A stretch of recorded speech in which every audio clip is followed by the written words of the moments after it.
Hello friends, welcome to Ratna's kitchen.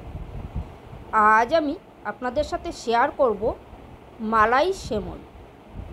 আশা করি আপনাদের ভালো লাগবে রেসিপিটা। যদি ভালো লাগে লাইক কমেন্ট শেয়ার করবেন বন্ধুরা, আর আমার চ্যানেলটিকে সাবস্ক্রাইব করে পাশে থাকা বেল আইকনটি প্রেস করে দেবেন, যাতে আমার নিত্য নতুন ভিডিও সবার আগে আপনারা দেখতে পান। আর আপনারা যদি ফেসবুক থেকে আমার ভিডিওটা দেখে থাকেন তাহলে আমার চ্যানেলটিকে ফলো করবেন। তো বন্ধুরা, আজকে আমি কিভাবে এই মালাই সেমইটা তৈরি করলাম সেটাই আপনাদের সাথে শেয়ার করব। আপনারা সকলেই করতে পারেন জানি, তো আমি কিভাবে তৈরি করলাম সেটাই এখন আপনাদের সাথে শেয়ার করব। তো চলুন বন্ধুরা, রেসিপিটা শুরু করি।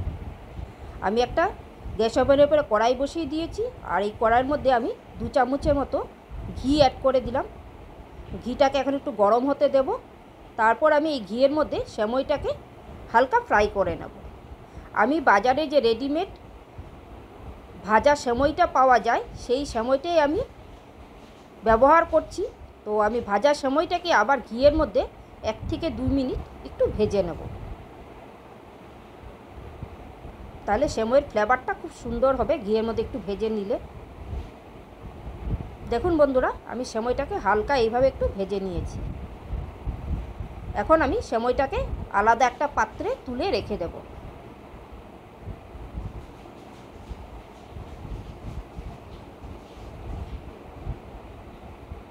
সেমইটা পুরো তুলে নিয়ে বন্ধুরা, ওই একই কড়াইয়ের মধ্যে আমি 1 লিটার দুধকে জালে বসিয়ে দিয়েছি। দুধটাকে এখন আমি ভালো করে জাল দিয়ে নেব।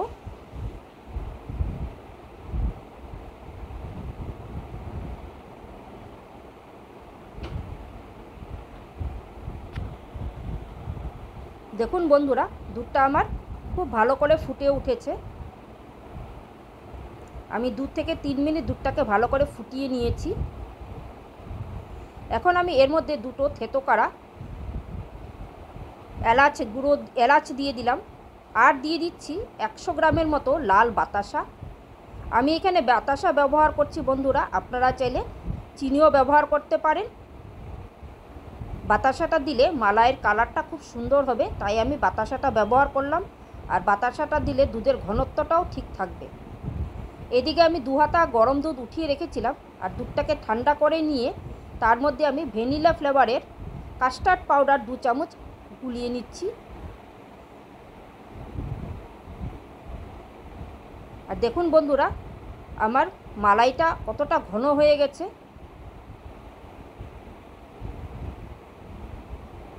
এখন আমি যে দুধের মধ্যে কাস্টার্ড পাউডারটা গুলিয়ে রেখেছিলাম সেই কাস্টার্ড পাউডারটা অ্যাড করে দিচ্ছি।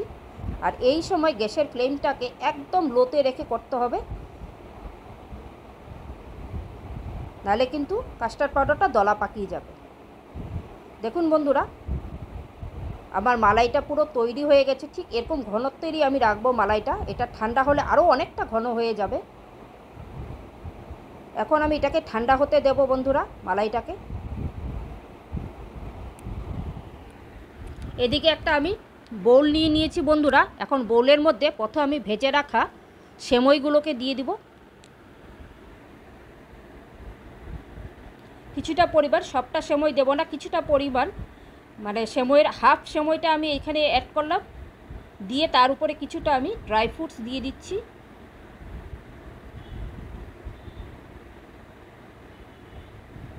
এখন আমি এর উপরে মালাইটা দিয়ে দেব।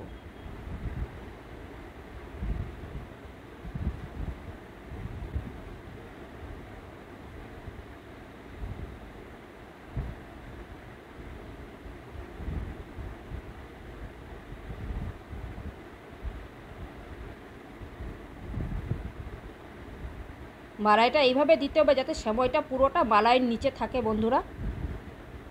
মালাইটা দিয়ে সেমইটাকে পুরোটা ঢেকে দিতে হবে।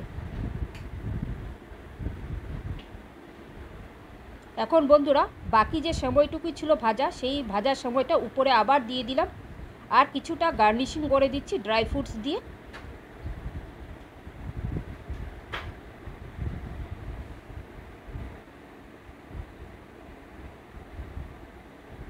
তো বন্ধুরা, এইভাবে আপনারাও একদিন বাড়িতে মালাই সেমই তৈরি করে খেয়ে দেখবেন। আশা করি আপনাদের ভালো লাগবে। আর আজকের ভিডিওটা আমি এখানেই শেষ করছি। আপনারা সকলে সুস্থ থাকবেন, ভালো থাকবেন। Thank you.